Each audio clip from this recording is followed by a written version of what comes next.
Lord's institute of engineering and technology Hyderabad का वाहिद Muslim minority autonomous engineering institute affiliated to Osmania university बेहतरीन placements के साथ। रियासत तेलंगाना में गुज़िश्ता रोज कोरोना वायरस के 173 नए केसेस दर्ज हुए, जिसके बाद रियासत तेलंगाना में कोरोना केसेस की कुल तादाद 6,72,823 हो गई। गुज़िश्ता रोज 168 अफराद कोरोना से सेहतयाब हुए, जिसके बाद रियासत तेलंगाना में कोरोना से सेहतयाब होने वालों की तादाद 6,65,101 हो गई। गुज़िश्ता रोज एक शख्स की कोरोना से मौत हुई, जिसके बाद रियासत तेलंगाना में कोरोना से मरने वालों की तादाद 3,968 हो गई। गुज़िश्ता रोज आदिलाबाद में कोरोना का एक नया केस दर्ज हुआ, वहीं भद्रादरी कोत्तागुड़म में 3, जीएचएमसी में 61, जगतियाल में 2, जनगांव में 3, जयशंकर भोपालपल्ली में 1, जोगुलांबा गदवाल में 0, कामारेड्डी में 0, करीमनगर में 12, खम्मम में 6, कुमरम भीम आसिफाबाद में 4, महबूब नगर में 2, महबूबाबाद में 2, मंचरियाल में 4, मेदक में 3, मेडचल मलकाजगिरी में 13, मुलुगु में 0, नागर कर्नूल में 0, नलगुंडा में 8,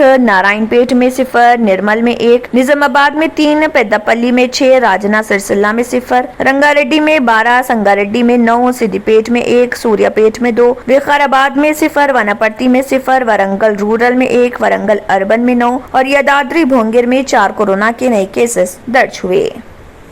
पुरकशिश शख्सियत के लिए लिबास और बेहतरीन लिबास के लिए सिर्फ और सिर्फ Noorani Libas, a complete wedding and party wear collection. शादी ब्याह हो या ईद की शॉपिंग हो या दीगर तकारीब, तो आपके बेहतरीन पसंद नूरानी Libas, sherwani, sadri, kurta pyjama, Pathani suits, denim kurta pyjama, Arabic thobe, men's and kids wear, textiles and readymade stitching. हमारे यहाँ डिजाइन ऑर्डर पर भी तैयार किए जाते हैं। एड्रेस एडम्स कॉलोनी, टूली चौकी, अवर ब्रांच पोडियम मॉल, टूली चौकी एंड मलिकपेट, हैदराबाद। अगर आपने हमारे चैनल को अभी तक सब्सक्राइब नहीं किया है तो यहाँ पर रेड कलर का सब्सक्राइब बटन दिख रहा है, उसे क्लिक करें और हमारे चैनल को सब्सक्राइब कीजिए और साथ ही साथ बेल आइकन को भी क्लिक कीजिए, जिससे आपको ताज़ा अपडेट मिलती रहे।